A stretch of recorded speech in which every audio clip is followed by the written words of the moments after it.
آج جو کہانی ہم سننے جا رہے ہیں وہ ایک سچا اعتراف ہے، ایک ایسی عبرتناک داستان جو حسد کے بھیانک نتائج کو ہمارے سامنے لاتی ہے۔ یہ اس بات کا ثبوت ہے کہ جب کوئی دل بدی کا راستہ چنتا ہے تو اس کی قیمت کتنی تباہ کن ہو سکتی ہے۔ کہانی کا آغاز ہی انجام سے ہوتا ہے۔ راوی کی یہ لرزہ خیز آواز ہمیں سیدھا اس مقام پر لے آتی ہے جہاں سب کچھ ختم ہو چکا ہے۔ یہیں سے ہم سمجھنے کی کوشش کریں گے کہ آخر ایک انسان اس حال تک پہنچتا کیسے ہے۔ یہ ہے وہ تباہی جو سامنے آئی، ایک پورا خاندان بکھر گیا، لیکن سوال یہ ہے کہ اس بھیانک انجام کی وجہ کیا بنی، آخر ہوا کیا تھا؟ آئیے اس کہانی کی جڑ تک چلتے ہیں تاکہ اس راز سے پردہ اٹھایا جا سکے۔ تو آئیے وقت میں پیچھے چلتے ہیں، اس وقت جب یہ سانحہ شروع بھی نہیں ہوا تھا، یہ سمجھنے کے لیے کہ حسد کا وہ کون سا بیج تھا جس نے ایک ہنستے بستے گھر کو جلا کر راکھ کر دیا۔ بظاہر ان کی زندگی ایک مکمل زندگی تھی، معاشرے میں ایک بڑا مقام، عزت، دولت، اولاد، وہ سب کچھ تھا جس کی کوئی خواہش کر سکتا ہے۔ لیکن اس ظاہری کمال کے پیچھے ایک ایسی کمی کا احساس تھا جو ان کے زوال کی وجہ بننے والا تھا۔ اور حسد کی سب سے عجیب بات یہی ہوتی ہے کہ وہ اکثر غیر منطقی ہوتا ہے۔ راوی کے پاس دنیا کی ہر نعمت تھی، لیکن ان کے شوہر کی دوسری بیوی کے پاس ایک ایسی چیز تھی جو ان کے پاس نہیں تھی، تقویٰ اور اللہ سے قربت، اور یہی ایک چیز ان کے لیے ناقابل برداشت بن گئی۔ یہ ان کے شوہر کے الفاظ تھے، شاید انہوں نے پرسکون کرنے کے لیے کہے ہوں، لیکن ان الفاظ نے تو جیسے جلتی پر تیل کا کام کیا۔ ان کے حسد اور خوف کی آگ مزید بھڑک اٹھی۔ انہیں لگا کہ وہ اس روحانی برتری کی وجہ سے اپنا مقام کھو دیں گی۔ اور یہاں سے کہانی ایک بہت ہی خطرناک موڑ لیتی ہے۔ یہ وہ لمحہ ہے جب راوی نے اپنے تباہ کن جذبات پر قابو پانے کے بجائے ان پر عمل کرنے کا فیصلہ کر لیا اور اپنے لیے تباہی کا دروازہ خود کھول دیا۔ یہ وہ لمحہ تھا جب یہ زہریلا خیال ان کے ذہن میں ڈالا گیا۔ شروع میں تو وہ ڈریں، لیکن پھر انہیں اس جھوٹی تسلی پر قائل کر لیا گیا کہ بعد میں توبہ کر کے سب کچھ ٹھیک کیا جا سکتا ہے۔ یہ ایک بہت بڑا فریب تھا۔ یہ وہ ظالمانہ خواہشات تھیں جو وہ جادوگرنی کے پاس لے کر گئیں۔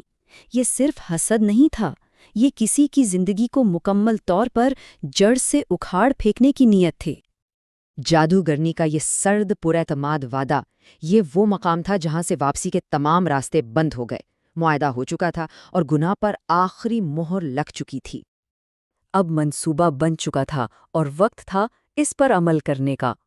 آئیے دیکھتے ہیں کہ مظلوم کے خلاف کیا ظالمانہ اقدامات کیے گئے۔ یہ کوئی اچانک غصے میں کیا گیا کام نہیں تھا، بلکہ ایک سوچا سمجھا، بے رحمانہ اور چالاکی سے بنایا گیا منصوبہ تھا۔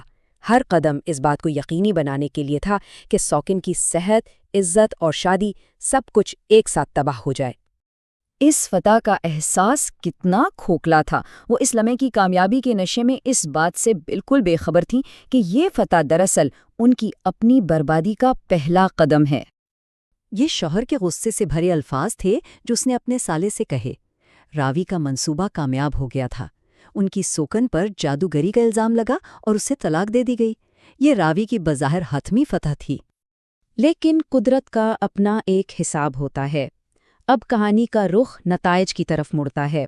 اب ہم دیکھیں گے کہ یہ فتح کیسے ایک بھیانک تباہی میں تبدیل ہوئی اور قدرت نے کیسے اپنا حساب برابر کیا۔ اور یہ تباہی ایک دم سے نہیں آئی، بلکہ آہستہ آہستہ ایک ایک کر کے ہر سازشی کو اپنی لپیٹ میں لیتی گئی۔ یہ ایک منظم، سست اور یقینی بربادی تھی جو پورے 5 سال کے عرصے میں مکمل ہوئی۔ 5 سال، سوچیں ذرا، یہ ایک لمبا عرصہ ہے۔ یہ ظاہر کرتا ہے کہ قدرت کا انصاف شاید فوری نہ ہو، لیکن وہ ہو کر رہتا ہے۔ ان 5 سالوں میں ہر سال ایک نئی آفت لے کر آیا، اور ایک ایک کر کے ان کے گناہوں کا حساب برابر ہوتا گیا، جب تک کہ سب کچھ ختم نہیں ہو گیا۔ اور اب کہانی واپس وہیں آ جاتی ہے جہاں سے شروع ہوئی تھی، بسترے مرگ پر، جہاں آخری تباہ کن سامنا ہونا باقی تھا۔ زندگی کے آخری لمحات میں شاید ضمیر کا بوجھ ہلکا کرنے کی یہ ایک آخری کوشش تھی، لیکن جو نقصان ہو چکا تھا، کیا اس کی تلافی ممکن تھی؟ کیا معافی اتنے آسانی سے مل سکتی تھی؟ یہ اس مظلوم عورت کے الفاظ تھے۔ اس کا جواب طاقتور اور دل دہلا دینے والا تھا، جس نے ان زخموں کو بیان کیا جو کبھی نہیں بھر سکتے تھے۔ یہ آخری فیصلہ تھا، کوئی معافی نہیں ملی، صرف ایک بد دعا جو 3 بار دہرائی گئی، جیسے آسمان سے اس پر مہر لگا دی گئی ہو۔ یہ حتمی ناقابل معافی سزا تھی۔ تو آخر اس پوری کہانی سے سبق کیا ملتا ہے؟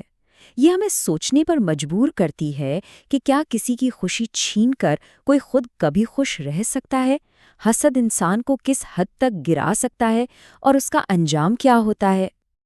اور آخر میں راوی خود اس کہانی کا نتیجہ بیان کرتی ہیں۔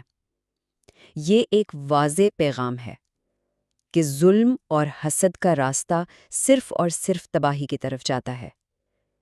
یہ ایک ایسی یاد دہانی ہے جسے کبھی فراموش نہیں کیا جانا چاہیے۔